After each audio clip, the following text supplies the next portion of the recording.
Trumpet sounds of golden harps. I saw in a Zion these crystal balls of lightning, thundering different sorts. And 20 Asians around these.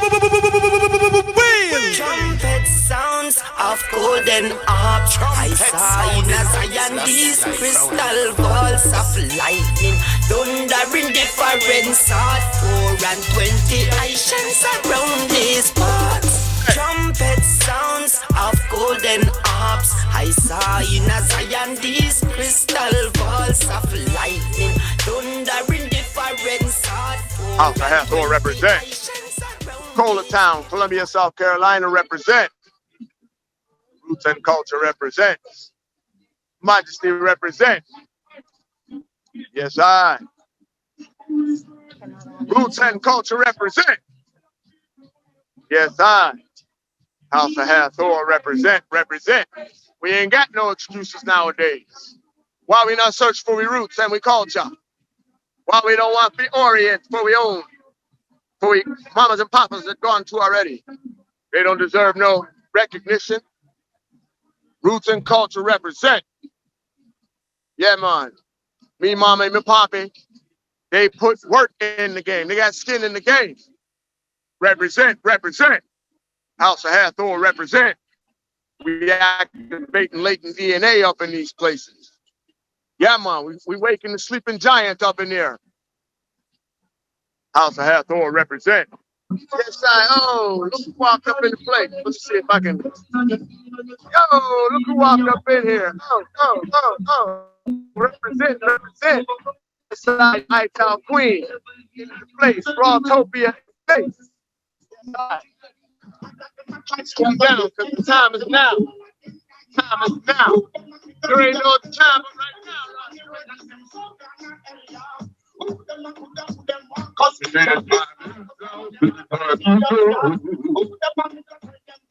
The time is now. We gotta move to the time is now. We give thanks for this day. Yeah, blessings, provision, love, guidance, and protection all around Mount Mayan. We're thankful for this day. We pray that it be a strengthening unto we, body, mind, and soul. We give thanks for our ancestors. For generations of blood, sweat, and tears, give us strength in each time, stand in light of most high. We give thanks for our elders, the wise mind, the knowledge, the understanding, guiding I and I through these times. We give thanks for you, God. Their life is a light and hope for redemption. Their life and love is a light and hope for redemption, liberation. Their life and love is the hope and for redemption, liberation, and repatriation in this time. I and I find union, foundation upon which I and I stand in the name of the Most High. Rock, I find Empress Moloniga, Empress Many, and blessings unto one another. If it is in our highest good, if it is in the highest good of all life everywhere, I and I pray thee that the hungry be fed, the naked clothed, sick nourished, AIDS protected. I and I pray thee through discipline, principles, morals, ethics, values, and virtue that cultivate strong will and good character. Go right before, but look, I'm not going to ramble. My man, this is my brother Ras Ben's last speaking arrangement for the 2020 Carolina tour. House of Hathor is what a royal combination to seal it, you know? Yes, thanks for the ones who have come out. Thankful to Brother Jimmy, Sister Angie, the host and the hostess with the mostest. And Yeah, without further ado, Ras Ben, what you got for us, big brother?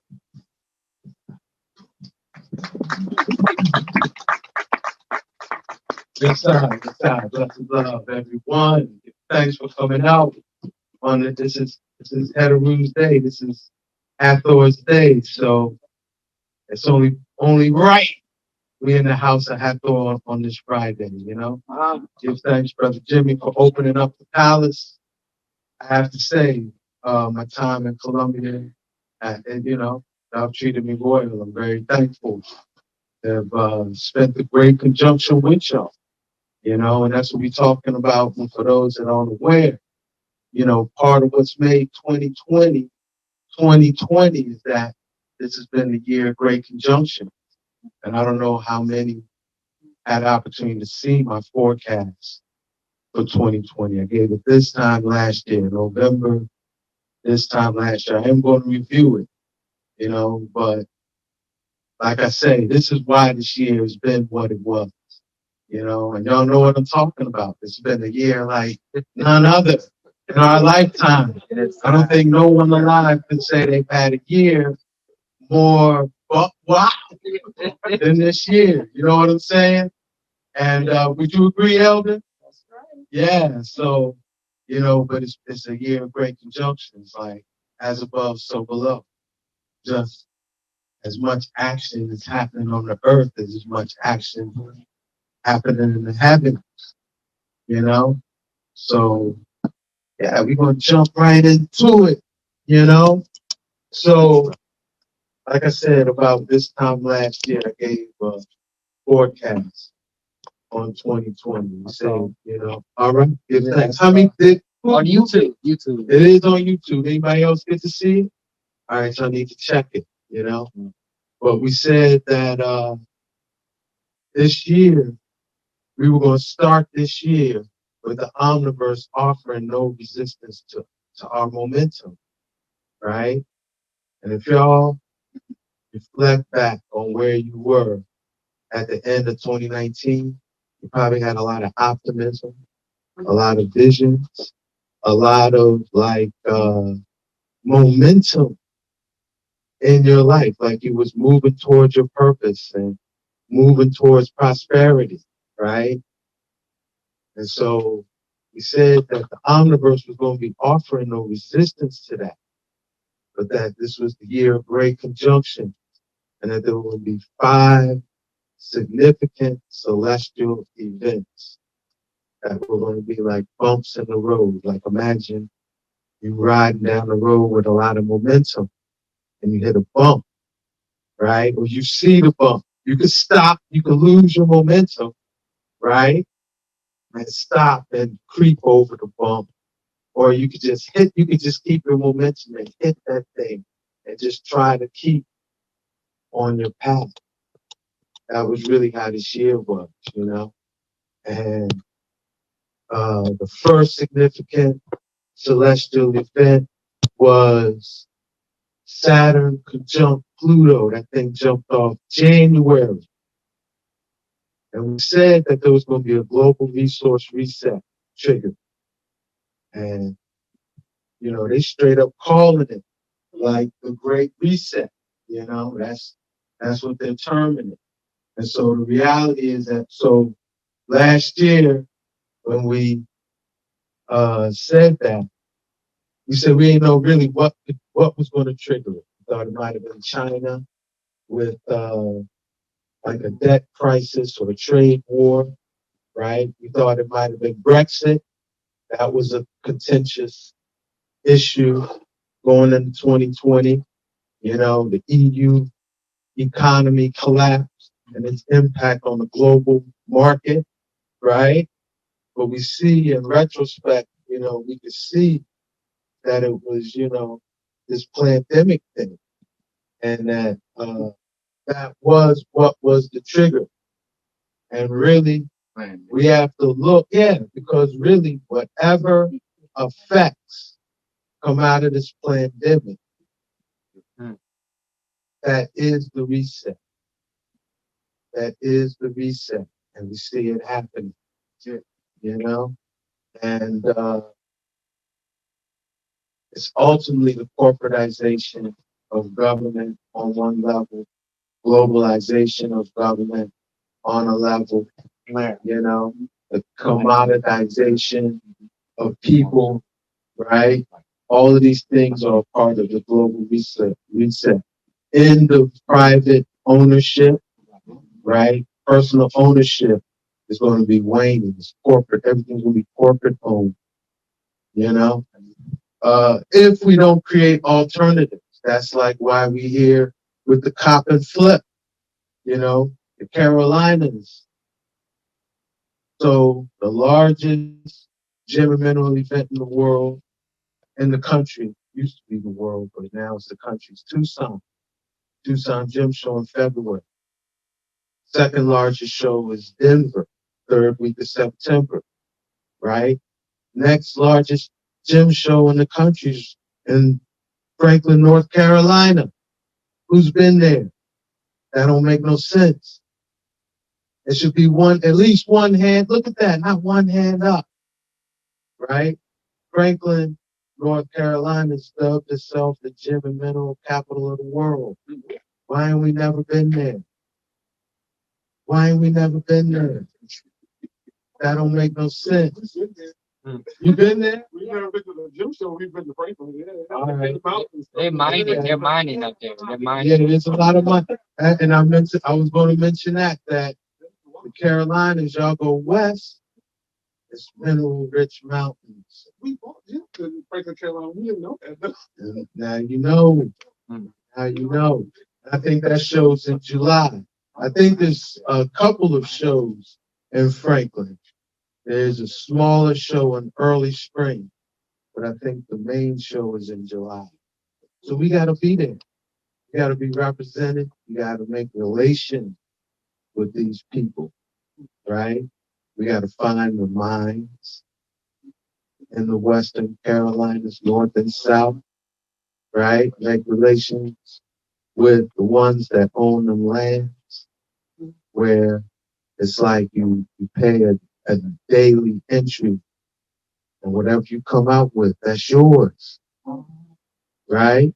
Mine your own. You mine it yourself. You mine your own. Yeah, we gotta go straight to source because then it's a sweet surrender, and you're avoiding the corporate hand, And then we have to make enough relations with ourselves and enough relations with the mineral world that we can create a means of exchange, a means of barter, a currency. A currency of any means starts with an agreement of its value and an agreement that we're going to exchange. So, and I'm advocating the quartz standard, not the gold standard, quartz standard, and not no oil-based dollar, the quartz standard. You could base your currency on any commodity. The dollar is based on oil, right? We was building with this brother that was telling us in Africa, the currency was minutes on the cell phone. Like that was like, you had a cell phone, that's some currency. And you can get your meal, you can get your lunch, you can get all your services through exchange in minutes on the cell phone. So currency is whatever we agree it is. Now, who wants to be chained to the block? Because that's what's coming. The blockchain. Okay? So I don't want to be chained to the block. I don't. And now they're making it in like the blockchain cryptocurrency. They knew if they just came straight out with the means of control aspect of it, people wouldn't invest in it. People wouldn't want to get into it. So now they make it an advantageous investment. So people want to get in that cryptocurrency. They want to get on the blockchain. But we know how they do. They flip on you. Once you win it and you dependent on it, and they know that, they're going to flip up the scenario, right? And we know we've seen it time and time again. They've done it recently with the gig economy, right? Started out sweet, driving Uber and Eats and all them different things. They done flipped it, you know? So we gotta, that's why we down here on the cop and flip, to just awaken. Do we have all the answers? No. But we got the inspiration, you know, spark the mind of a youth who's born in this time, who just got a different angle on things. That can, their angle can,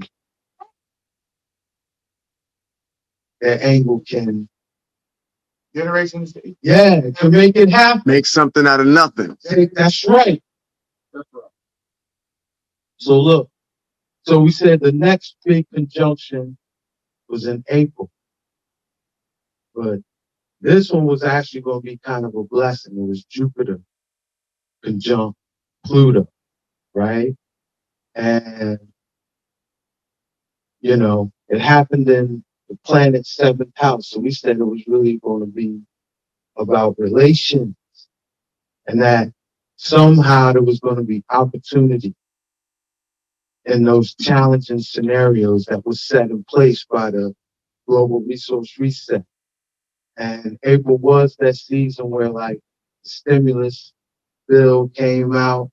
There was like, in retrospect, I looked at it as like a celestial jubilee, because back in the day, before we had a calendar, which means time to collect debt, and we had a computus, which means count of days, right?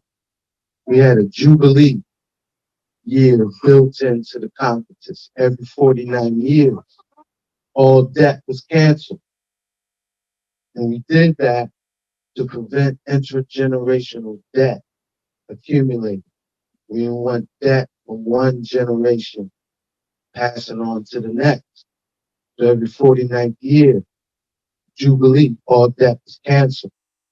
But in the calendar, we don't have that, right? But it was like how Jupiter conjuncted Pluto in April. It was like the cosmos, like if Babylon was going to keep going, it had to have a Jubilee. It had to forgive people's mortgages. It had to don't cut off their utilities. Don't kick them out. Don't evict them, you know? So, you know, we had that for a minute. I know they're hoping for it to come again, but I don't think so. If I look at the heavens, I say don't bank on another stimuli, all right? I know y'all don't want to hear that, but that's real, you know? So, because Jupiter's fast moving. Jupiter, by next month on the 21st, Jupiter's going to be in Aquarius. It's going to be even out of Capricorn. So that time is coming. I think it's coming on, you know? So the next big celestial event is going to be on the solstice. It's going to be a solar eclipse on the sol. It was a solar eclipse on the solstice, summer solstice, opposing the Jupiter, Saturn, Pluto conjunction in Capricorn. So again, we said we didn't know what it was going to be, whatever, but we said whatever was happening in the summer was going to be mad intense. It's going, because a eclipse is an intensity. It's an intense time. And really it is it's what they would call a malefic forbearance on nations.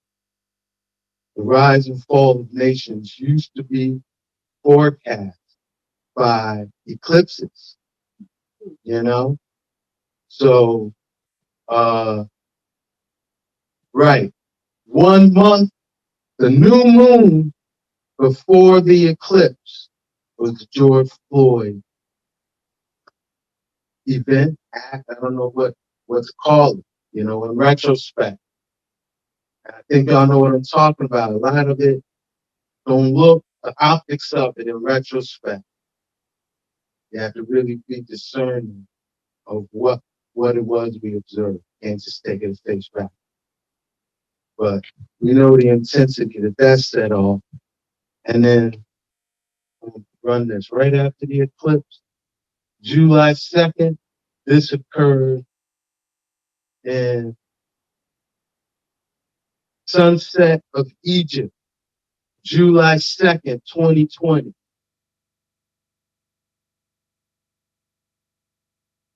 Some celestial orb. What is that? Occulted the sun. Okay? And shortly thereafter, a lot of people on Instagram had observed strange phenomena with the suns, 2 and 3 orbs shining with the sun. And they were taking pictures of it. And it caused IG to block the hashtag sun. Okay? So y'all can follow up on that. All right? But that celestial event, when we said this was the year of great conjunctions, this was the graphic we used. All right? Which, for those that aren't aware, this is from the Jim Henson film, The Dark Crystal. If you have not seen that animated film, it's probably like 30-something years old, but it's worth a watch. It's relevant as now more than ever. Skexy. Right. Everything that was jumping off, but it was time of the prophecy and the great conjunction, just like in Dark Crystal. These are the times that we're in right now, where you could even see the graphic Jim Henson used with some object occulting the sun, right? So, on my YouTube channel, Ras Ben 188, I have a YouTube video called Two Suns, One Earth. Strongly suggest y'all check it out. Okay? Because what that was that occulted the sun was our second sun. There is a twin sun in our solar system. Some call it Nibiru, some call it Nemesis. It's known by different names in different traditions. The Dogon will call it Po-Pilu, right? But it has a very ecliptic orbit. You know, it's not like a circular orbit, more like a oblong orbit. So it only comes in range that we can see it like every couple thousand years. I don't know the exact. I've heard 26, I've heard 36. You know, I don't really know. I'm still investigating. But whatever amount of time it takes is here. And you know, after I posted that Two Suns, One Earth video, different ones started sending me photos that they caught. And what I would say is if you want to attempt to see it, you have to look in the sunrise and sunset hours before the sun gets bright enough to white it out. You know? Also, certain times where it's partly cloudy, certain cloud cover scenarios will allow you to see it. But you can see this was sent by a sister named Kyla. Thank you, Sister Kyla. We also, here's a close-up of it. You can see that's not a reflection. That's a lot of times how they'll debunk this by saying that it was a reflection or a sunspot, lens flare. And, you know, they try to dismiss it. Here, wow, it's not showing up. Oh, yeah, yes, it is. This was airplane footage by another good sister, Rhonda Brown. I know you probably tuned in, so one love, Rhonda Brown. Footage of the uh, companion star next to the sun that she got on air flights, you know? So we had that jumping off, and that kind of leads us to where we are now, where on this Friday, the day we did our first event in Charlotte, November 13th, that was the most intense of Jupiter, Saturn, and Pluto all conjunct, okay? And this conjunction is basically going to ride out. We're going to ride this out for the year with another bump on December 21st. But Jupiter is the ruler of space. Saturn is the ruler of time. Pluto is the ultimate inevitable that everyone's got to face in their life, you know? And we see it in these times. We see what's happening. The nation's on the verge of, I'm not going to call it a civil war, internal war, right? Trump ain't giving that thing up without a fight. Come on now. This thing ain't going down with this celestial alignment as above, so below. Ruler space, ruler time, aligning with the ultimate inevitable and the things that we see right in front of us. It's not going to just diffuse with a smile and a handshake. I can't see that. I'd be very surprised if it does. You know, I think Trump is going to stand firm. You see, he's shuffling ones that I guess would observe government protocol out and putting his cronies in. You know, we can't be foolish and think just because they stayed Biden won that the transition is going to occur smoothly. That's real, especially with this major celestial alignment occurring, you know? And we're going to talk about more how this plays out in the U.S. chart, right? But now, one thing we did say, this great conjunction was occurring in the Earth's 12th house. And that's the house of the rising sun. It is the house, like if you say there's angelic intervention or divine intervention, this is the house that you find it. So we put out that question as, maybe we'll get some divine intervention, but and I'm not one to lose faith, but I don't want to say fall back and wait on divine intervention, but maybe we might see some of that. And I will say this, Star Nation activity, if y'all been paying attention, I'd say from about October has been off the charts. You used to be able to find the footage on YouTube. YouTube can put up all their algorithms and filters and this, that, and the other. But TikTok is kind of filling that void. You can find unfiltered footage, live and direct, like bam. Someone see the Star Nations coming down, they film that thing, put it on TikTok, and TikTok's not filtering. Okay? So we'll see how that thing is going down, right? So I did mention this, right? As far as the U.S., why is this time hitting the U.S. super intense, right? If you look at the chart for the United States at the Declaration of Independence, July 4th, 1776, right? The United States Pluto was in Capricorn. The United States is having its Pluto return right now, right? Beyond that,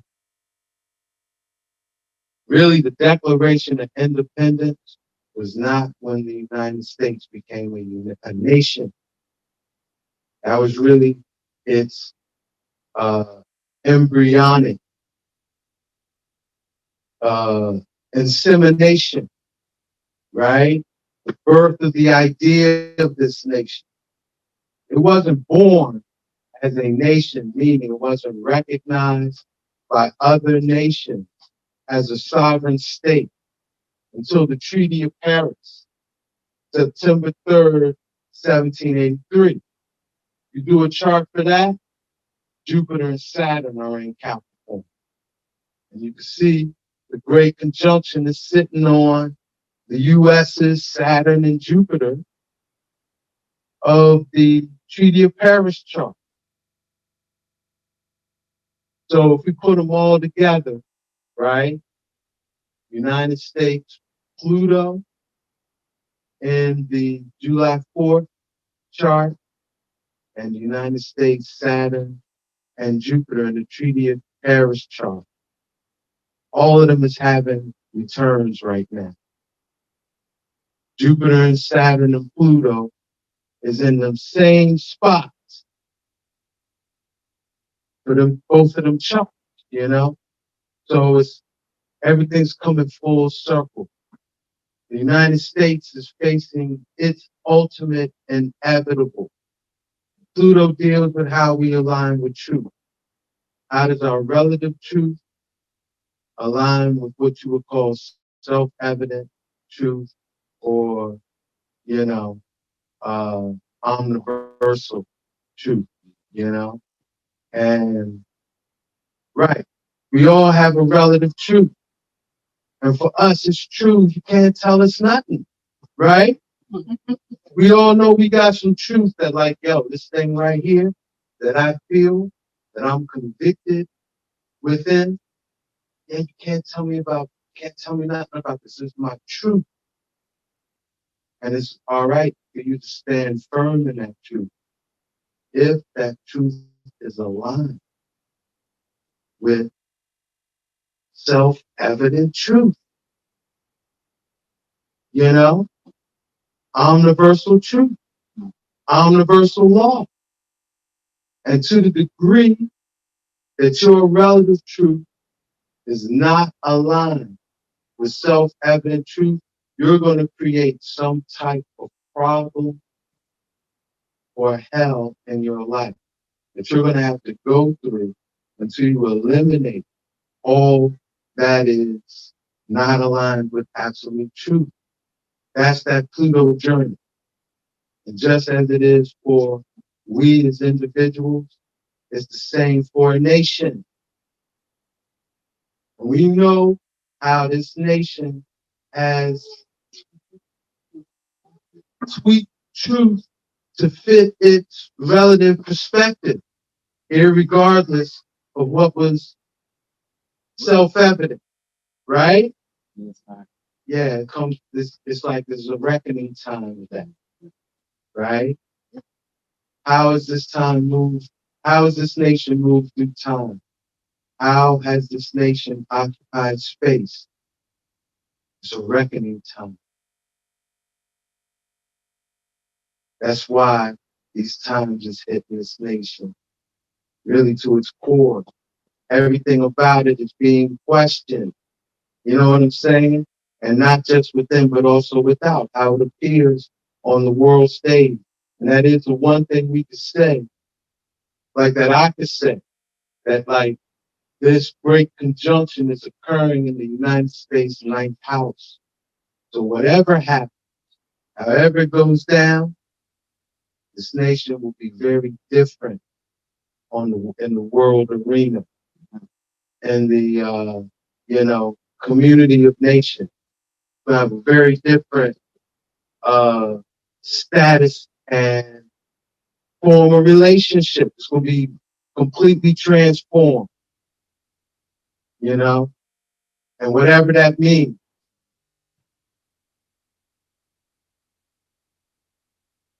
So now we're heading up to December 21st, where we're going to have what in astrological terms is called the Great Conjunction.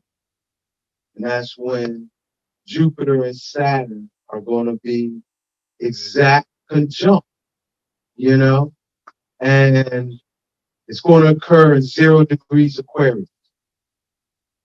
Okay, so right now Jupiter and Saturn are moving very quickly. I think Jupiter is going to cover 8 degrees between now and December 21st. Is that right? Yes. 8 degrees. That's a lot. You know, when you figure Jupiter takes usually a year to move 30 degrees, considering retrograde motion, right? So it went retrograde for about a month and some change. And that's like an archer pulling the arrow back, you know? And when it comes out of retrograde, it's launched. So it's going to move 8 degrees. Things is going to move fast between now and December 21st. Events is going to unfold, you know, warp speed. And right, this conjunction is going to occur 0 degrees Aquarius. So we got to ask, like, right, we know we're on this cusp within the great year of the transition out of the age of Pisces to the age of Aquarius. And we do have to ask the question, is this conjunction in the 0 degrees Aquarius is going to accelerate that? My feeling is it is, you know, but I think there's also something else we got to think about and like remember, and that is the fact that in 2012, right, they said in 2012 this was going to be the end of the Mayan calendar with this significant event happening on December 21st, right? Nothing happened, and we just kind of blew it off, right? But that was 2012 in the Gregorian calendar. And the Ethiopian and Julian calendars this year is 2012. All right? This is 2012 in the Ethiopian and Julian calendar. And here we have December 21st, a great conjunction. I don't think we can consider that a coincidence. I really, you know, especially in retrospect, we think about this year, this was a 2012 type year, right? Right? Fire is out of control, right? So, right. This is a chart of December 21st, 2012. And there ain't nothing popping astrologically. No major celestial alignments that would, like you would say, like, this is a significant day, right?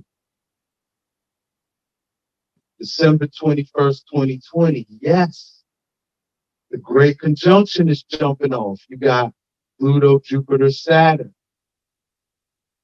You know, very significant. And I should mention too that the moon is back in Pisces, and the moon's January 1st, 2020. We started the year with moon in Pisces, you know.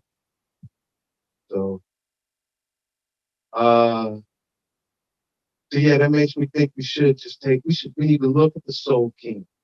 We need to have some understanding of what the Mayan calendar was saying. Like, what's up with this thing, you know?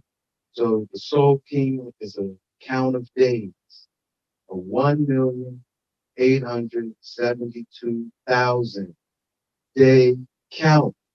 It started in August of 3114 BC.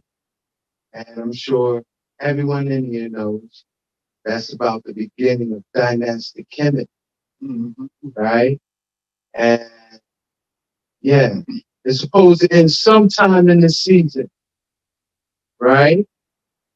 And that there's actually 4 smaller sub-cycles within the Soul King. One is called a Baktun. There's 13 of them. A Baktun is 144,000 days.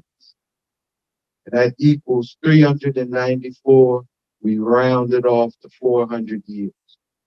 So if y'all were with us in where do we drop that one? Comedic Science Institute. Comedic Science Institute. We took a journey, 400 years at each of these 13 Baktun, and looked from Kemet to Jamestown, because the 13th and final Baktun started in 1618. You can't tell me if the first Baktun started 3114 BC, we know around when dynastic Kemet started, and the 13th Baktun started the year before Jamestown. You can't tell that it has some relevance to us. We got to look at each of them Baktuns to see what were we dealing with, you know? We ain't taking that journey today, but creator willing, we recorded it proper. We're going to edit it up, and it'll be on my YouTube channel, you know? But the next sub-cycle within the Soul King is called a Khatun. It's 7,200 days, approximately 20 years, 19.7, right? Closest thing to what we would call a score. And it corresponds to the Jupiter-Saturn Great Conjunction, which occurs about every 19.7 years. Next smallest cycle is called a tune, which is our closest to a year. It's 360 days. There's 5,200 tunes in the entire Soul King, right? So some astrological correspondences so we could kind of get a clearer relationship to the Soul King. The Soul King as an entirety is 1/5 of the great year. The great year is that 26,000 year precession that we were referring to, like about every 2,100 years, the earth moves into a new cycle. And that's based on the equinox sunrise, right? If you look at if you're on the equator at sunrise on the equinox, there's going to be a constellation behind the sun rising. Every 72 years, that backdrop shifts 1 degree. And about 2,100 years, it shifts 30 degrees out of one sign and into another, right? That total, like if we start at 0 degrees Aries, it's going to take 9,360,000 days for that cycle to come full circle. All right? The Soul King is 1/5 of that. 1,872,000 times 5 equals 9,360,000 days, right?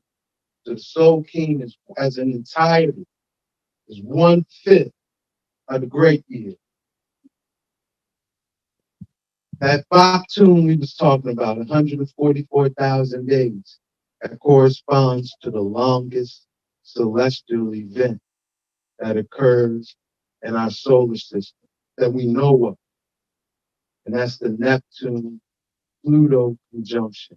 Those are the 2 farthest out planets, the 2 slowest moving planets. It takes about 400 years for them to come full circle and conjunct one another. Last time that occurred was 1892. We all know why that's a significant year. That was the year His Imperial Majesty was born.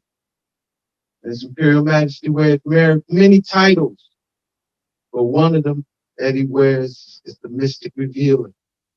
And I think it's tied in with him being born at this longest of celestial events, because 400 years, 400 years is intimately tied with prophecy and being able to see the long view of history, and the mysteries that it holds. So that's what's up with His Majesty. And if I could say, well, what is it about these 400-year cycles? What happens, right? Them 400-year cycles, you gotta reconcile you and your bloodline's behavior as it relates to universal law. Not the laws of man, right? Which is arbitrary and can be bent. However, but them unbendable, unbreakable laws, the laws of universal law. We probably know them as Hermetic law or the teachings of the Kabbalion. Who in here does not know the teachings of the Kabbalah? Don't feel no way. Raise your hand. You know the teachings of the Kabbalion, you? All right, but you need to know. We're gonna get that book in your hand, all right? But yeah, if you don't know universal law, you should, because this is like what these times that we're in. This is what's happening. Like everyone's hand is being held accountable to universal law, and not just your hand, but also all of your bloodline. Because I know some might feel like, yo, I'm of such innocence. I shouldn't be facing no crazy judgment, right? And that might be true. But if you here in this time, you agreed to come and account for bloodline, and you of that innocence, you here to account for some bloodline karma and heal and seal it up, heal that trauma of the ancestors that's still in us, to give them how many incarnation squabbles with people that you don't even remember what the squabble jumped off with, right? Yeah, we're supposed to be sealing all that up, And universal law is accounting for how we do it right now. And something else we said at the beginning of the 2020 forecast. We said this year, like this Capricorn conjunction was going to make everyone take responsibility for their place and their condition in space-time. The victim, villain, paradigm, it's not going to work anymore. With all these conjunctions and Cap, you wanting to blame someone else or hold someone else accountable, it's not going to work. Space and time is going to create a scenario where you're going to look foolish, crying a victim. Or you're going to point to someone and say they're a villain, and it's going to look like you're, causing them grief. Right? It's not going to work anymore. We got to take everyone, and then just us, every race, nation, race, and tongue. This is applicable to, because this is what the heavens is putting forth. And if we could kind of word it in a phrase that uses the laws of the Kabbalion or universal law, we would say that this is a time that through our use of free will and decision making, and that's the law of consciousness, right? Or law of mentality. Everything is free will. Everything is mine. We or ones of our bloodline enacted historical events that have created our current state. And that's the law of cause and effect that says every action creates an equal and opposing reaction. Also, it has created the apparent opposition facing us. And that is aligned with the law of polarity that says everything is one, that appears as either complementary or antagonistic poles, right? And if it's what makes it complementary or antagonistic, the perspective that we look at, okay? Continued polarized consciousness will only augment apparent opposition. That's the law of gender that says if you have two polar opposites and you put them together, energy is created, right? Generation. And then ultimately there comes a time when bloodline karma can be identified and reconciled, and the cycle of that time is 400 years. So this is where we at, 400 years out of Jamestown. And we talked about that in our forecast last year, like this was going to be a heavy thing, you know? So yes. And again, like I said, this was our biggest message based on the reading for 2020, that it is time to take responsibility for our place and condition in space-time. And where was we? Sphinx Paul. We talked about South Carolina, the Huguenots, and Saxe Gotha, how the Moors of Europe that came to be known as the Huguenots, which means Confederates. How these Moors, because their power and stability in Europe was waning, a lot of them fled throughout the Americas. And that South Carolina and Charleston was a big destination of them. And that these Huguenots, we got to really study their history. There's some accountability, some responsibility, and it's all encoded and embedded in the geomancy of Columbia. Is what we've been studying, this strength we've been here, you know. And I hope I sparked the flame, sparked the inspiration that y'all continue to do the research around this and be able to articulate it in a way that it can move us to atone for that part we had to play in creating this reality we're in right now. It's the only way we're going to undo it, according to universal law. That's why we're doing these works. You know, this is the works of the mystic magi that use universal law to create the reality that you want. I can tell you right now, the apparent opposition, the mastermind of it, the architect of it, his name is Christian Rosencreuz, right? And from his perspective, he was a freedom fighter.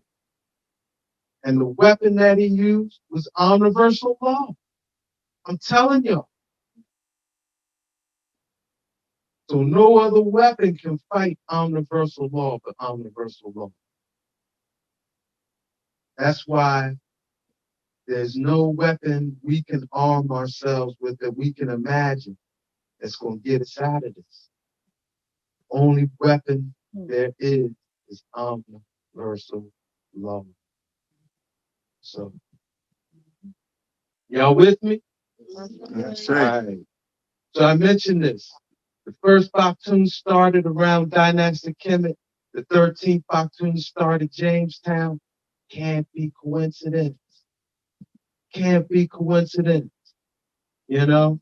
And this is what we went through as Sphinx Paul. We're gonna again edit it out, put it on Ras Ben 188. We ain't gonna touch it here. We're gonna continue looking at these astrological correspondences, right? Where we already mentioned this. The Khatun, 7,200 days, right? About 19.7 years, closest thing to a score. And it also astrologically corresponds to what we would call the Great Conjunction, Jupiter conjunct Saturn, right? And like I say, these are the rulers of space-time from antiquity, right? The great chronocrators. And the ancients always they always looked at the conjunction of Jupiter and Saturn as the sign of great social change. It's always signifying significant shifts in the social order, right? So now,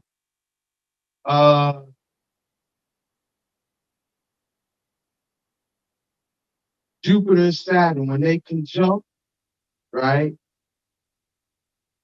Every 20 years, like that next conjunction, it would occur approximately 120 degrees from where the previous one occurred, right?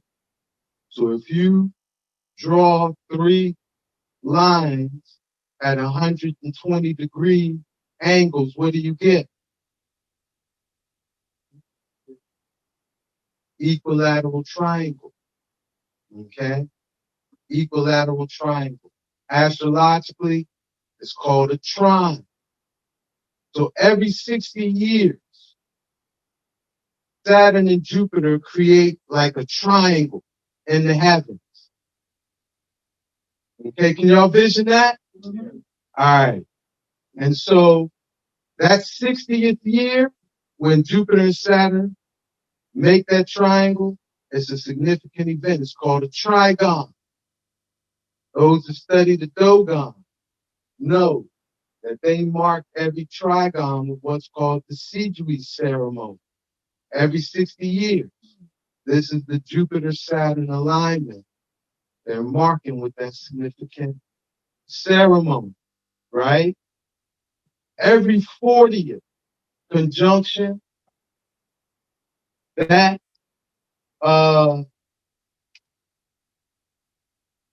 triagonal trigon will come full circle and be at the same point that it began. That occurs about every 800 years. It's called the Great Mutation Cycle, right? So this is how, and this is the pattern it would make in the heavens. All right? So y'all can see this, right? This is doing this in 60 years. But every, like 60 years after, it will have shifted a little bit, about 3 degrees, right? From 800 years, this is the pattern that it makes in the heavens. Wow. And they call this the Great Mutation Cycle, right? Now, we know, or students of astrology know, that like elements trine one another. So the air elements, Gemini, Libra, Aquarius, they're all 120 degrees from one another, right? The earth signs, Taurus, Virgo, Capricorn, they're all 120 degrees from one another, right? So when Jupiter and Saturn have their trigons and, every 60 years, it's occurring in one element. And it'll stay in one element for about 200 years. Okay? So, for example, from 1842 to May 5th, 2000, all of those trigons of Saturn and Jupiter occurred in Earth signs. Okay? The Earth signs of Taurus, Virgo, and Capricorn. Right? This great conjunction that is occurring now, we're entering into another trigon. It's no longer going to occur in Earth elements. It's starting at 0 degrees Aquarius, and we're going to begin a 200-year cycle that the trigons are going to occur in air elements. All right? And that's going to be from December 21st, 2020, all the way up through 2199. Okay? So remember, we asked that question. Is this great conjunction in 0 degrees Aquarius, is it going to cause is it going to accelerate us moving into the Aquarian age? I think it is. Because it's going to be a major shift in the elements that the trigons are occurring in. It's a 200-year shift. I don't think we can take it lightly. I think it's going to be significant, right? I think the most tangible way we're seeing it right now, tangible earth money, right, is becoming something changed in the air. We selling it. We, whatever, I don't know. PayPal me, Cash App, right? I thought I was doing something with with PayPal, I'd be scared when he's coming to me now. I'd be like, I ain't got Venmo, whatever. Right? So, from 1842 to 2000, trigons occurred in Earth. Prior to that, do I got the prior? No. Yes, I do. Prior to that, it was fire from 1663 to 1821. Trigons was occurring in fire, right? I told you, we're about to enter the next 200 years of air, and then after that, it's going to be water from 2199 to 2378, right? So, significant shift. Significant shift.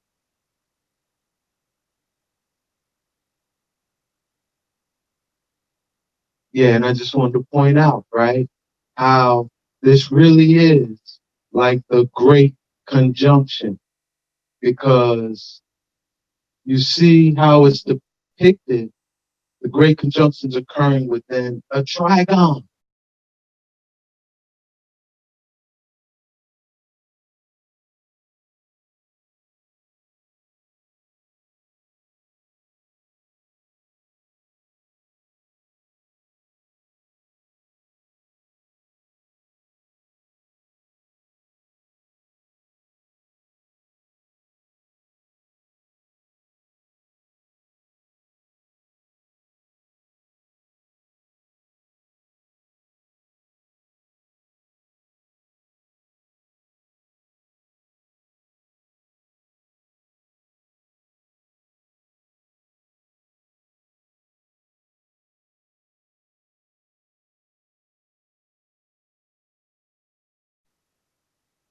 Right? That's what time we're in. Let me see. I did look it up, right? Yeah, right. This is the time we're in. With this trigon happening right now, and these celestial events jumping off. You know? That's why it is good. I'm telling y'all, watch. Who's seen The Dark Crystal? It's been a minute. All right, good. We got some Dark Crystal heads up in here. But y'all know we the Gelflings. We are, that's the thing to know, right? The ones reading ancient prophecy, the ones with the crystal shard, that if we're in the right time, in the right place, with the crystal shard, we could heal the dark crystal and bring about the better tomorrow. Right? I say. Right. I say. So, yeah, just some other observations on this great conjunction. The last time Jupiter, Saturn, and Pluto met in Capricorn, it was 1894 BCE. And that was around the time, I think it was the 12th dynasty. We got to really check what was happening with the Thebans of the 12th dynasty. It was also the time when Babylon was rising. And Hammurabi, I don't know if I pronounced his name. You did. I don't know what I'm talking about. The lawmaker is when he first started codifying the laws of man. Right? So this is what was our bloodline caught up with in them times we gotta account for now. We should be meditating on that. So now, big question on 2021. Damn, what do we got looking at ahead of us? And because even my brethren, I should have mentioned, I'm very honored. My brethren, my royal brethren, Ras Mikey, drove up from South Florida to be with us tonight, So big up, Brother Mike. When I do any events in South Florida, there's the man that opened them portals. I say. But, Mikey represent. Mikey, he came up, he said, yeah, people want to know what's happening in 2021, there's anxiety, and all I can say is rightfully so. These is critical times that without divine intervention, I'm not sure how this thing's going to go there, right? But I did do a chart for 2021. And I might do another more in depth. If I get a next download before the new year, I may do a next something. But from what I got from now, if we were going to name or give 2021 a theme, being personal becomes personal. And this is the shadow side of Aquarius and personal control. Aquarius rules our relationship to society. Are we going to be an individual rebel?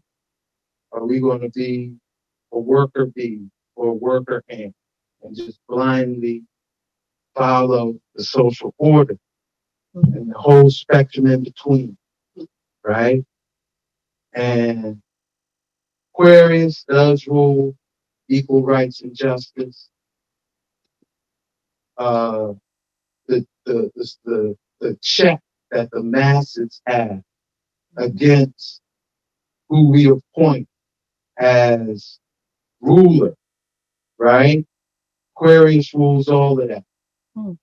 So like Bob Marley is an archetype Aquarius.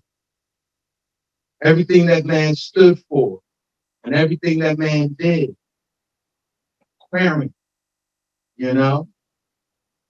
one love, all of that, But the flip side of that, is impersonal control that what you would call social progress or social advancement puts on us. A classic example is that we all are dealing with now is the cell phone. Okay? So question, who in here, is there anyone in here that someone came to you and said, go buy a cell phone? You have to buy a cell phone. No. No. No one came to us was like, yeah, I know it's going to give you cancer. It's going to, you're going to self-report all of your behavior and all of your movements on it. Right? Yeah, you're going to be your own informant with this thing. It's going to cost you, my cell phone is my highest bill. I got a family plan the same way. You're going to be breaking off hundreds of dollars a month. It's going to make you a narcissist. We're going to be able to track your every move, but you have to get it. No one told us that. But who in here does not have a cell phone? I didn't find mine tonight. All right. Okay. You know what it is? Yeah. But that's impersonal control. That's impersonal control of society, where no one personally tells you to do nothing. But for you to be able to be a functioning citizen in society, you gotta get this thing. You gotta do it. Right? That's the flip side of Aquarius. And that thing is that's going to become a person, like up until this point, we've been able to deal with these things and it not impact us too much personally. You know what I'm saying? Not take away what you would consider your personal freedom or infringe on your personal rights or anything like that. It's been if anything, we would label it a convenience, right? I think this will be the year that changes. The impersonal will become personal. Impersonal controls of society begin to have profound personal impact. What's indicating that? The Great Conjunction 0 degrees Aquarius, number one, right? And the fact that it's not also the beginning of a 20-year Aquarian trigon, but a 200-year air theme, Aquarian theme trigons, We enter in this 200-year air cycle, and Aquarian energy is going to become very strong. And when you look at how Aquarian energy is expressing itself already, right now, the things we're dealing with, you can only say those things are going to get more augmented, right? And I think that cell phone is the critical thing. If we could say, I don't agree to that anymore, and let it go, let the cell phone go. In 2021, as almost, I know some of y'all are like, what? But that's real talk. I think if you do that in 2021 and 2022, in hindsight, you would say, I'm thankful I did that. As in, impractical it seems going into 2021.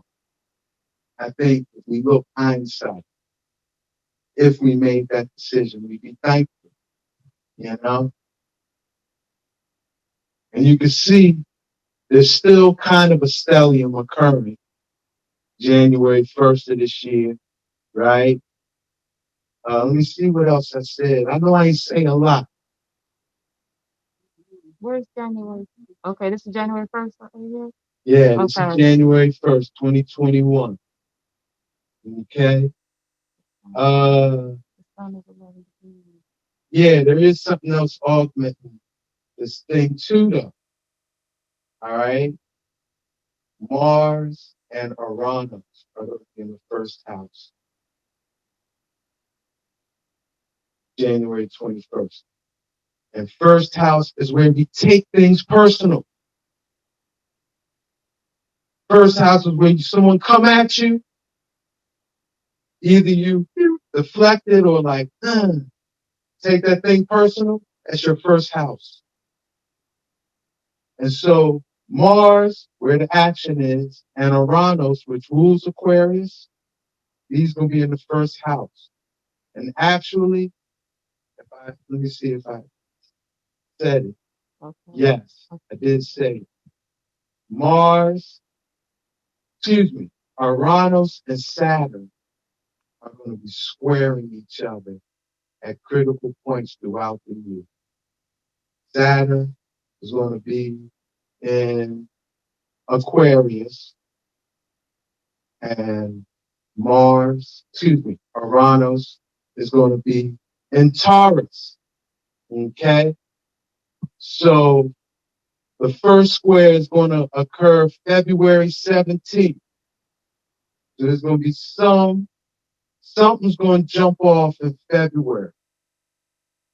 It's going to make the impersonal really, there's going to be stress, making us take this thing personal and having to change personal behaviors and maybe, like I say, privacy concerns, property dynamics, all of these things, stresses from society is going to, it's going to make us like, yo, I feel some type of way about this. They taking away my freedom. They infringing on my personal rights. And so the first square happens February 17th. Going to happen again in May and June. And then they're going to square again, closing out the year in December of 2021. So this is going to be a theme of this year.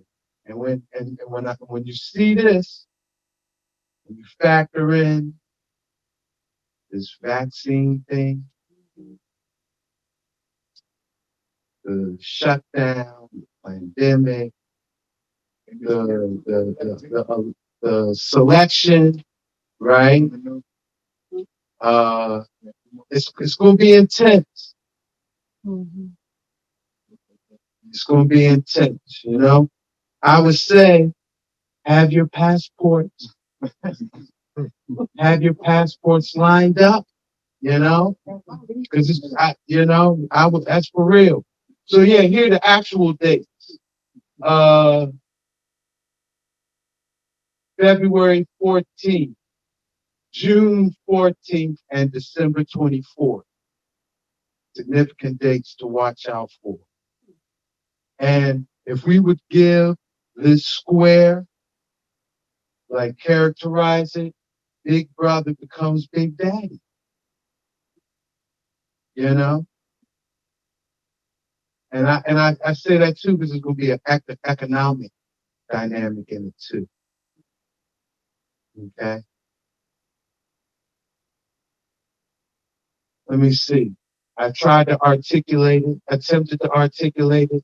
Stressors from Saturn in the 10th house, which represents government, through the use of impersonal controls, that's Aquarius, to change personal behaviors and actions, Mars in first house, and transform individuality and ideas of personal property, Uranus in first house and Taurus. We could articulate what this square is going to be for the year. That's what we would say it is, And yeah, we may have grace in May. Something some divine intervention, some grace, something that Babylon didn't factor in their mathematics and equation for carrying out this function, right? May jump off in May. Why? Because, all right, look at what Jupiter's doing from now through 2021. All right, in December 12/21, it's going to enter Aquarius, right? In January, early, it's going to square Uranus. I think that's going to, that'll be around when this election thing is, whoever's supposed to take over is going to take over. Yes, it's not going to be, I don't think it's going to go down without a fight. I'm going to be honest with y'all. Yeah, square up. Yeah. It's going to be a square up, straight up. Be ready. Don't be surprised. Jupiter, remember I told you, Jupiter is flying right now. Wow. It's moving very fast. Okay? So from December up into May, it's going to go through all of Aquarius and enter Pisces. Jupiter rules Pisces. That is, if there's any astrological signature of, like what we say, blessed by the best, guidance and protection, grace, mercy, it's Jupiter in Pisces. It's when the angels, that's the angels' portal. When the angels can move through the collective subconscious, play the enemy with their own thoughts, right? Just the way space and time is moving, those with ill intention create their own destruction. Those earning blessings and mercy, it appear miraculously. That's the astrological signature of Jupiter in Pisces. And it's going to enter Pisces May 13th. Be there until the equinox. It'll be at 2 degrees Pisces. At that point, it's going to start turning retrograde. And it's going to go back in Aquarius until October, right? So that May through June might be the portal. Have your passport straight up. Have your passport in May. It may be the portal of escape to your Jupiter and Pisces is finding your harbor place, your sanctuary, where you're safe. All right? And then, it's going to end out the year in December back in Pisces. So it might be a wild year, but it might end out with something like really graceful happening too. And I would imagine 2022 is going to be a year of grace. I ain't look at it yet, but I would imagine Jupiter is going to be in Pisces that whole year. That's going to be a year where those deserving it, they're going to find some grace. They're going to find some mercy, some divine intervention.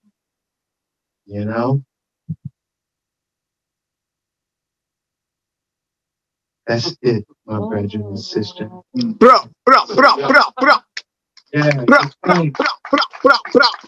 want to thank my brethren, sister, Ras Naim, Mama Carla. They done treated the Ras royal. I've been treated royal. This tribe, this has been a most blessed tribe. And I've met such beautiful people. I've been inspired this time in the South. I'll be honest. In the North, cooperative economics, collective work and responsibility, it's more of a ideology and a philosophy and word sound. From my humble observation, being in the Carolinas is strong. I've met people drove 3 and 4 hours to come and participate in cooperative economics and collective work and responsibility. And up in Philly, some cats won't even come across town. They won't come across town to do nothing with their brethren and their sisters. You know what I'm saying? That's for real. Say the brother did 9 hours, huh? This brethren did 9 hours to be here. My brethren, shout out, you came from Charlotte, right? Brought your tunes. Yeah, and I've been seeing that this whole strong. And they don't come to take, they come to share. You know? So y'all don't take yourselves for granted. I say. You know? Columbia, what, got 100,000 people? That's it. And y'all got 4 and 5 culture shops. And every time I've walked into one of them culture shops, they've been hot and popping. It ain't been like, you know, and we've been going Monday, Tuesday, Wednesday. Yes, sir. And they in there hot and popping. You can't take that for granted. I wouldn't see that in Philly. Philly don't have 5 culture shops. No. We got Black and Nobel. They holding firm. They've been holding firm, but they've had to go digital to survive. They're not going to survive on Philly foot traffic. You know? So don't take yourselves for granted. Y'all inspired me in Columbia. Thank you. And we're planning to do that Franklin Gym Show in July. And we need to roll up there as a force. So I'll be back. All right, yes, sir. Ras Ben. Questions? Oh, yeah, y'all got any questions? So much questions. What kind of questions? Oh, man. Did you do it the whole thing open? We're going to put it up. You got it. It'll be on YouTube. You got it. We've documented everything we've done. We're going to edit them up. They're going to be on YouTube. And me and the brethren, we're feeling we're going to start a regular YouTube show. Only right. Yeah, it's only right. That's it. You know, we've been doing these works for a while, but both of us, That's good. like I'm a turtle, I stay in my shell more often than not. I know this brethren more often will just stay in his lab and make his creations. We don't really put ourselves out there, you know, but we see the time we need to be out there more. People need to hear this inspiration so it'll spark the flame for them to fulfill their holy divine mission, you know? So, you know, we're going to step up and do those things. Yes, sir. Yes, sir. Yes. Maybe I might have missed something, but I didn't hear you speak much on Sagittarius. There's not much in Sagittarius right now. Oh. 2019, Jupiter was in Sagittarius. Yeah. And we kind of reviewed that. If you check out the 2020 forecast from last year, we said when Jupiter was in Sagittarius 2019, that's what gave us that optimism and that momentum. 2019 put a lot of wind in visionary people's sails, you know? And that's what we were riding into 2020 with. What Jupiter blessed us with, moving through that Sagittarius transit, you know? And really, that's the momentum. If you held on to it through those bumps, you're still riding. I'm still riding the momentum I generated in 2019. which was really I produced 2 books in 2019. Free Your Mind and Your Mind Will Follow, and 5G Wellness 101. You know, Jupiter and Sagittarius both rule publishing and getting information out. So that's my momentum. What's y'all? What did y'all do in 2019 that you still riding that? Or did you let the great conjunctions of 2020 put on the brakes and stop your momentum? Or when you hit the momentum, you lost control and now you're in a ditch. You know, so that's kind of how Sagittarius played out in these recent transits.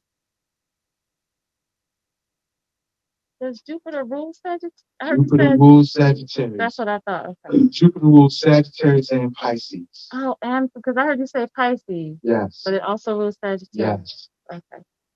And Neptune rules Pisces also? Neptune is a co-ruler of Pisces, Oh. absolutely. And Neptune is in Pisces now right also. Now. Yeah. That's what I'm saying. I think 2022, we could get through 2021. We going to. 2022 may be a very grace-filled year. Like we seeing some miraculous stuff. Like the wicked man just destroyed himself right in our face. But you gotta be able I'm not trying to put my lady's business out there, but she experienced something like that this week, though, straight up the strong. Where this woman was trying to jam my lady up, and she got jammed up right. She jammed herself up in a dramatic way for everyone to see. All my lady ain't had to do nothing to say, damn, my ancestors are strong. Straight up. So we need to be rolling like that. That's how we need to be rolling. You know? Yes, sir. Yes, sister. I have seriously been vacillating between being quiet and still and getting loud. I planted a lot of really great seeds over the last 5 years of my journey. I'm so full up like this on a bunch of stuff, that outer stuff that comes at me in all the wrong ways. And I've been trying to walk through it in grace. And I feel this great transition that's happening. And I'm in a transitional place in my spirit as to whether I'm supposed to just be still, be quiet, or get loud, because I want to get loud. And I'm trying to, I guess, discern as to whether I should. I just want to get your perspective on. Should you get loud, or when's your birthday? I'm Virgo. Virgo? Mm-hmm. But you know, you got Neptune in opposition, right? So you're probably getting that inspiration, that attunement, that Neptune, you know, Neptune, when Neptune is impacting you, you are full of spirit, right? So I say follow your spirit, sister. I think the world needs to hear what you gotta say. So especially the kind of work you're doing, sis. We do need to hear. More folks need to be able to, you know, be inspired by what you do. You got, you know, healing in your works. Your works is a healing for all of us. So yeah, turn it up. Inside. yes, sir. If y'all don't know, that's the mother at Rawtopia. Yeah, she been nurturing. She been created a sanctuary for us in Colombia. Law food. We ain't get to touch that one yet. Nah, we ain't touched Rawtopia. Send you out. Yeah. Bless him, Mama Son. Y'all, that's a queen. That's a goddess. Hey, I work for. Hey, that's God. I will work for that food. I don't like to work for people, but since the son, no, I will work for that food. Bless it. Yes, friend. Yes, Ras said at the time of the movement, the air movement. Yes. So would that be synonymous with that quickness that they're speaking of? Like I would say that Shu is the wind. You know, is that quickness like in symbology or You talking about the quickening? Yes, like how you said that it's gonna move quite. Oh, Jupiter. No. Yes. I'm just asking that question. Right. About symbology or in actuality. I don't think it's tied in with that as much as how Jupiter's retrograde cycles go, where truly when Jupiter is going retrograde, it's like the archer pulling back the bow. You know, it's further back you pull it, the more tension, the faster and further it's going to launch, right? So that's what you can vision now, that when Jupiter went retrograde this year, it was number one, it was retrograde for a pretty long time. And it went far back. And where it was pulled. So when it went direct, which I want to say was late September, it's like flying right now, you know? And it's going to fly all the way through May of 2021. It's going to like fly all the way 30 degrees through Aquarius and into Pisces before it's going to start that retrograde again, you know? So events are going to be moving clock speed as fast as Jupiter is going to be traveling and as fast as it's moving now. Yes, sir. Yes, sister. You said have your passport ready. Where would you go on this mad plane? That's a very good question. That is a great question. My spirit tells me equatorial highlands. Islands that are near the equator. That's what my spirit is calling me. And where I'm visualizing, you do have to factor a lot of things, earth changes, politics, but the further we move to the equator, the more we're going to be apart. We're going to look like we belong there. Number one, right? I know Ghana, 2019 was the year of return to Ghana. And Ghana is opening up. His Majesty, when he inaugurated the Port of Timor for Kwame Nkrumah, he dubbed Ghana the gateway to Africa. And many wonder when we repatriate, we tend to go through Ghana. We might not stay in Ghana, but we enter through Ghana. You know, Lance Scurv, my brethren, Lance Scurv, right now is doing his Lance Scurv shows from Ghana. He repatriated. My brethren, Mikey, got land in Ghana. Lisa Ra, the Queen Mother of the Philadelphia community, spiritual Queen Mother.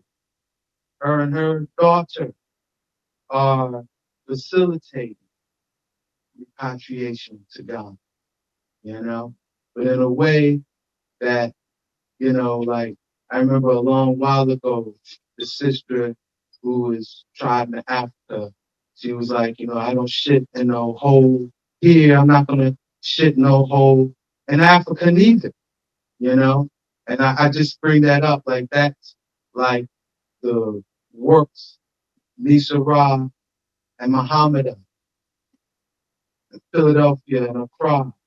They're making that transition so that ones that are used to a certain liberty here in the state, they don't experience too much shock when they're trod over, you know? So, you know. It's already a shock for most of our people to get on a plane. You know, they be like, I can't fly. The people I've been talking to, like, I don't want to fly. I'm like, do you want to stay here? Right. It's so many more beautiful places, you know. But you not consider to like Honduras and Belize. Yeah. You know, those are places too. I personally have been to Honduras. All right. And I personally put like advocate just because of the instability. And if you think your life as a black man is in danger here, in Honduras, it's like stepping back about 150 years. Social progress here, where they got they still got the Mambos and the Mandies on the products, the food products. When you go, the plantain chips got the Mambo, all of that. And yeah, it's just a paramilitary reality. And it's racist. It's a paramilitary racist reality. I wouldn't advocate for this. Panama is great. We walk in Panama, we all up in here look Panamanian. And Mikey facilitated me making it to Panama to explore. Because we've been attempting to answer this question for a long time. But I would say Panama is a great, viable opportunity for we. You would look very Panamanian, you would not stand out. And the Panamanian people are very gracious. Nobody begs you in Panama. Because in Panama City, you can live off the canopy. There's enough edible food in the canopy of the city that people aren't really hungry. They might be poor, but they're not hungry. And that does impact the mind state a lot.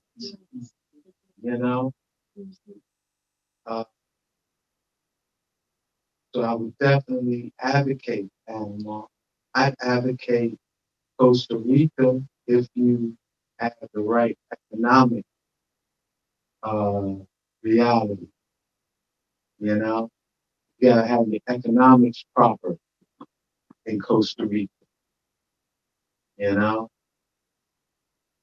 But I would also think about Mexico and Oaxaca. You would look like most Oaxacans, and just have a language barrier to work through. Yes, sir. And Belize, Belize. I have not experienced Belize, so I can't speak on Belize personally. But I know you would not have a language barrier in Belize. Belize is English speaking, and there are equatorial highlands in Belize. So, High Priest Pacamani is in the forest. All right. Belize. Belize. There's a lot of poverty there. I've been there. I saw a lot of poverty there. Got it. It's right next door to the river. Right? Like, unbelievable. Yes, sir. So, give thanks. I know that's an important and relevant question. But I say, Ghana, you can't go wrong.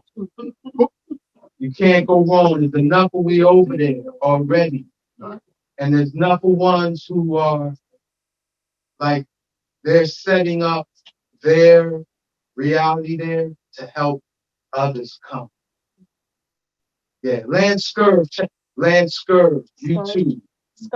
Scurv, SCURV.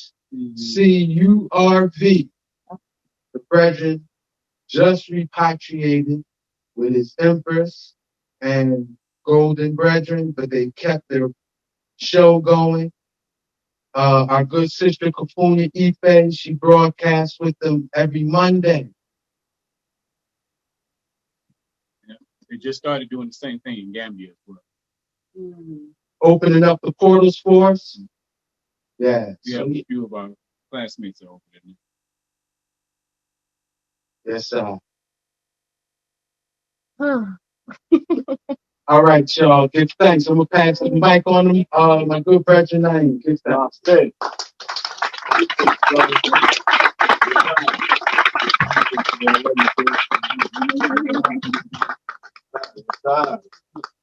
What? We got this forecast right here. Columbia. Big deal. It's 100 breakthroughs. But you see for yourself. You got the time if you don't do it tonight. The least test the table of content became locked and loaded. Ras self-publish it. So when the books go out of print, you got to come together with funds to bring them in again. His flagship book is called The Rocks of Ages. It was out of print for about 2 or 3 years because he's working on the other books. And again, he ain't getting outside funding unless we organize and centralize and pool our money together so we can keep these works in rotation. So when Rocks of Ages went out of print, so he can work on The Great Mystery Philadelphia, the 5G 101, and the Free Your Minds, Your Mind Will Follow. Check online.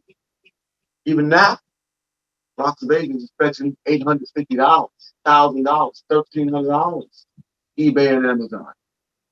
That speaks volumes to what is in that book. It speaks volumes to what's in there. He's selling for $25. They're back in print, you know. Again, that's the third leg of this momentum. Why are we bringing rocks in now? Because the Rocks of Ages are available. You know, we got them in print. We got enough locally where you don't got to get yours now. But he's here. You know what I'm saying? Yeah, he's here. And y'all here. So we don't take that for granted either. Because y'all can be in a whole bunch of places on a Friday night. You know, you clear the time, you made the time, you see value in this offering. And we don't take that for granted. So we offer our thanks. We offer our thanks to Brother Jimmy. Sister Angie back there. Yes, God. Opening up this space for right now. I give thanks to my Queen Mother, my Royal Empress, the love of my life, Mama Carla. Yeah, been a big deal. A lot of moving and shaking to bring it together. We ain't asking for nothing. Nobody had to pay to get the door, right? This is an offering of free will, right? This is something we need. If you hear, you understand the power of the message, it means you're accountable for what you know. You know? And we're here trying to be accountable. We know better, we try to do better. One thing we know, well, two things we know. One thing I know for absolute sure, can't nobody tell me nothing's different than this. I know that I know not. You know what I'm saying? One thing I can guarantee, there's a whole lot more I don't know, but I do know. Right? But 2 cents that I do have, I'm willing to share. It makes sense to me. It might make sense to you. One thing for sure, the earth is heavy, and there's value in it. Asante, I do. If you can move it, you might be able to flip it. Cop and flip. The gym show's in town this weekend. We just came from the gym show. That's why I got a big up mama. We've been ripping and running while I've been holding the porch firm. We got a big household. We got 8 youth. You see me? We got 2 at Clemson. Right? Yeah, man. Yeah, we do homeschool. We've been doing homeschool before they shut things down. So this sister ain't easy. You see me? This sister, and she humble. She don't need no acclimates. She about the good Lord's work. You know what I'm saying? Yeah, man. So I have to big her up because she deserves it. It's worthy. I'm humble.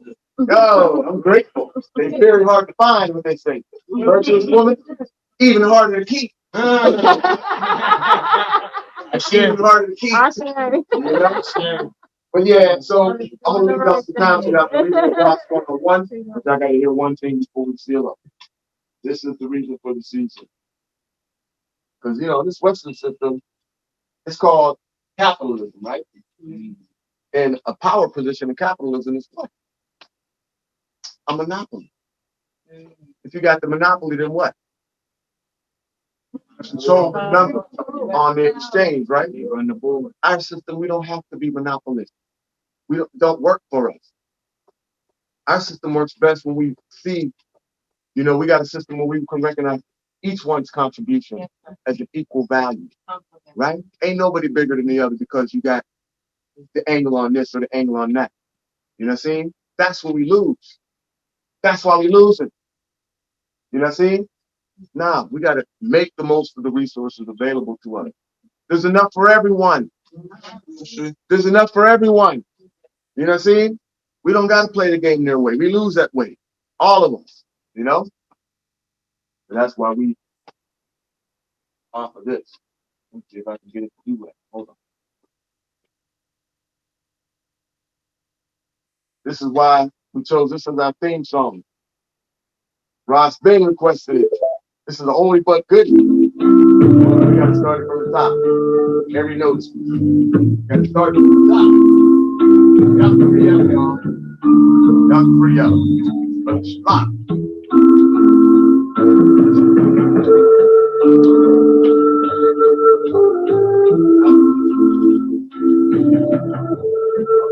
Because hate is legislated, written into the primer and the testament, shot into our blood and brain like vaccine.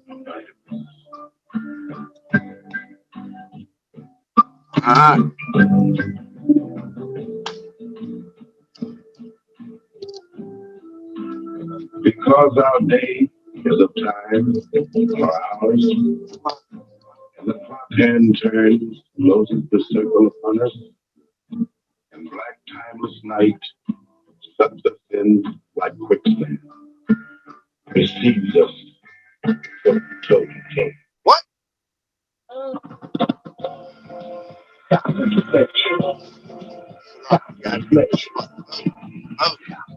Yes, I.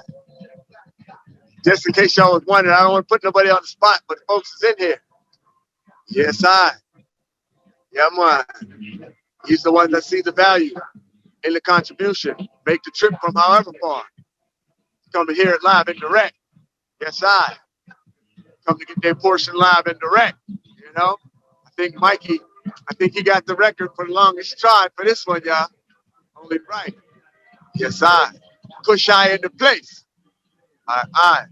So yes, for all our folks online, we're gonna shut it down because there ain't much more to see here, but good people fellowshipping. We appreciate y'all chiming in as well. And like I say, the other events were recorded. I'm the fumbler. I'm the bumbler. So it didn't pop off as smoothly as we hoped. But go to infinitechurches.org, sign up for our email contact, and or if you go to Ras Ben's YouTube channel, you'll be able to find it. Within a matter of days, we have all of them set up so who could not reach can check out those previous viewings. Hey y'all, this is the backbone. This is the nuts and bolts of the system right here, Queen Mother. And I can thank her for where I fumble and bumble because she the one that picked up the pieces and put it together, you know? Next thing out. Let me say that on the let me say that out loud. What's coming next?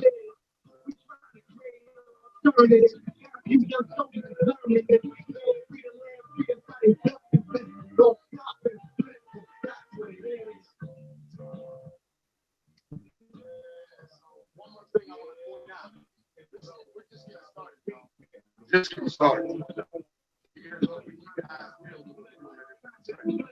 Next thing coming down the line is safety publishing. Next thing coming down the line is your mom, sister, and the baby girl. We're gonna get her on the mic. They're hard to find. They don't have to be at the front. They're about their business, right? But sisters need to be able to network and community fellowship. That's really what is at the foundation of our nation. Sisters got a lot of beef and gripes and war strikes, and gripes with one another, and they don't work together. Ain't nothing coming together. You know what I mean? And they are the microcosmic mechanism. Y'all are the great mamas. Y'all are the spaceship that brings us to Earth. You know, see, this is how we get here. All of us came through on the spaceship, right? Her microcosmic mechanism, right? And a big part of this system is that thing is all kind of twisted up, messed up, chopped and cut. They brutalizing us up in a hostile pit. And more time than not, if you're a healthy woman, you're going to go there at least once if you want children, unless you know the old ancient trees. You don't got to go in there. You don't got to go in there. You got the information you need, right? And you got the kind of support system around you. Do it the way your old ancient mamas did it. So that's what you're doing next. Take your mama's story. I and her. We got 8. 7 of them were unassisted homework. 7 of them unassisted homework at home. Me and mom. You know, and it wasn't scripted. It wasn't scripted. It was more of a question. You know, because when I met mama, my older son introduced me to him. He was 4 years old. Right? We got chopping it up. You know, I'm like, my sister's fine, and she's a baker, right? And I wasn't hunting. I was actually in a conscious state of abstinence for 2 years in my early 20s. I was 22 years old. I had been abstaining intentionally for 2 years because my ancestors was rebuking me. How many generations are we just going to be keep doing this thing? You know, casting our seeds in every kind of direction. We ain't even near to cultivate and deal with them. How long are we going to do that? You know? So even amongst the congregations of the finest, I really had to step back, check my perversions. You're in Babylon, you're a man, you really have to deal with that reality. There's a lot of perversion they broadcasting at us constantly. Everywhere you look. So that means if you don't have penis discipline, you're all over the place. And we can't really start nothing. Mama ain't really got that security she needs. You know, that stability she needs. Really bring out her divinity. You know, to really exist within her divinity. Right? So we got to do better. Right? But to finish the story, only way I could even get close to this is when I asked the question, I said, you got all that. You got a lot of attitude, you're smart. What you gonna do next?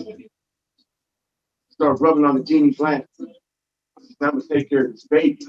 And I blew my whole thing back. Like I had a download. Like, you know what that was? See? You know, have you ever seen that? Have you ever heard that before? Virtuous woman. I was raised by a virtuous woman. They're very hard to find. Very, very hard to find. So I won't say I knew in an instant, but when it happened, all the ancestors was like, yo, did you just see that? Did you just hear what she was saying? Right? In the midst of where she's at, she's focused on priority 1. Borrow. You know what I'm saying? She don't compromise that for nothing. You see me? Yeah. So we want to bring the sacred woman's forward because her sister Tolewa or your woman, 20-year plus midwife, delivered hundreds of babies. They got information that we need to get in front of our sisters, our daughters, our mothers, our cousins, our aunties, our nieces. They need this information, or we're going to continue to get brutalized. You know, y'all remember Ricky Lake, right? She had this documentary called The Business of Being Born. Anybody ever seen The Business of Being Born? Oh, nobody's seen The Business of Being Born? That's one y'all got to check, right? It's old now. It's almost 20 years old, right? It talks about her story when she went to the judge. She had to expose it, right? Long and short of it is this. We were in Buford. Mama said to me that declared that I am her king. If you got mine, we don't have this baby. We're going to do it together. We don't need nobody else. If that's you, then let's do what it do. The information started popping off the shelf. Once I realized in my heart, I can't leave this woman. I don't even want to possess her, but she deserves some support. And I love that kind of thing. You know what I'm saying? That's what I do. That's why y'all here. You know what I'm saying? What I got, I'm trying to use it to make everybody strong. That's when I feel best, when everybody's eating good, right? So I realized, you know what? What you need will come in time. Books came in time. The inspiration came in time. Everything came right in time. You know, that's how my ancestors moved to me. Fret not, just be obedient and do your work. Yeah. Right? Everything fell in place. Malachi was born. No harm, no foul. Malachi's a senior at Clemson, making movies. He's gonna be the one documenting these things, making these movies, you know, putting them into a visual where it ain't against social, spiritual, psycho-spiritual evolution. You know, we gotta put the stories of the great ones of old individuals for those who won't read the book. Yeah, Malachi's on that mission. You know? Better. It's the video here. Yes, they gotta see it to believe it. You know? And they kind of into the device. They ain't even talking to each other. know what I'm saying? So we gotta meet them where they at for what it's worth. And we need to document in archive. You know? Yes, sir. So look out for the Sacred Mother's Storm.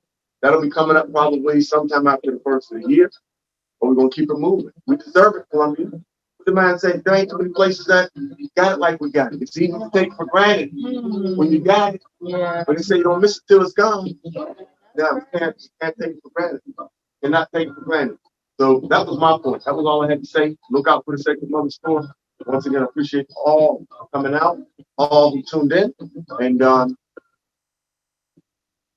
are available. Books are available. Yes, sir. Shit. That's it. Yes, sir.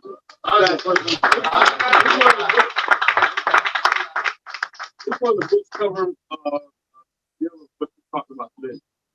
I have one on that. Now, I got the Rock for Ages, right? Kind of deal with that. Yeah. We kind of deal with that. In the 5G Wellness 101. Those are my crystal books. But then in terms of just decoding, Great Mystery Philadelphia, Free Your Mind and Your Mind Will Follow. For those who want to really just penetrate the mysteries of Columbia and this land, that's going to be the keys for that. While y'all in Richland County, near the 96, with Lexington County, they used to be Saxe-Gotha. And who are these Huguenots? And all of that. Saxe-Gotha, wow. Yeah. You're going to have that video up. We're going to put that up. That's what we shared the other night. Yes, sir. Mm-hmm. Yeah, we have the link. We have the Zoom link for that one. That was at Sphinx Fall. Ashe. DJ Renaissance.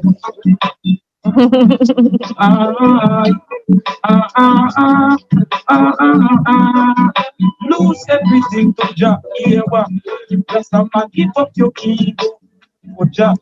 Hey, lose everything of self in your Jack. Yes, I. Think that you're from wrong. I want to get the back from sun.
Yes, let me turn this off. But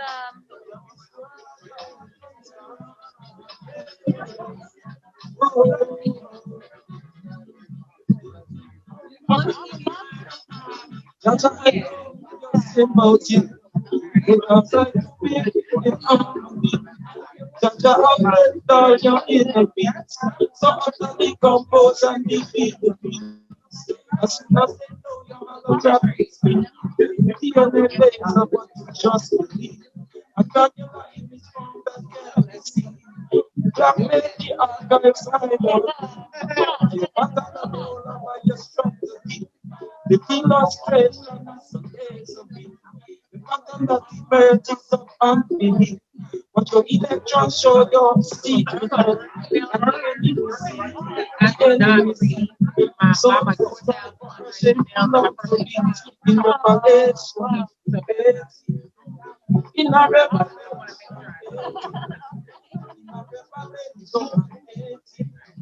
See nothing but than in so that the speaker and don't want to expressing out their sorrows and tragedies. No putting Satan can't be easy. By sector politics for the loved one needs. But we to know this science and astrology explore 19. All that is the shade of mystery.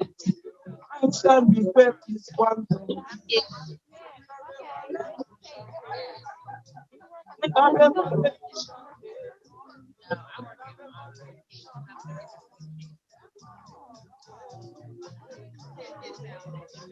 Rastafari, you are coming down the truth and right. Rastafari, overcome the truth and right.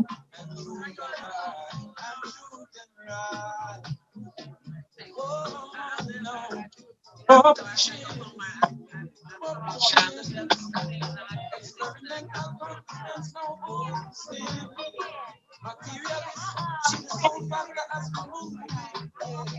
as double reinforcement science comes to prove it. It keeps it as the eye. Miraculous. They never knew this. They have their quantum apparition satisfied. And I know the glory is. And with the genius. Rastafari from the dead dog body with the witness. And in Vienna, Austria, it was the buildings. Removal of the frontal lobe of the chest.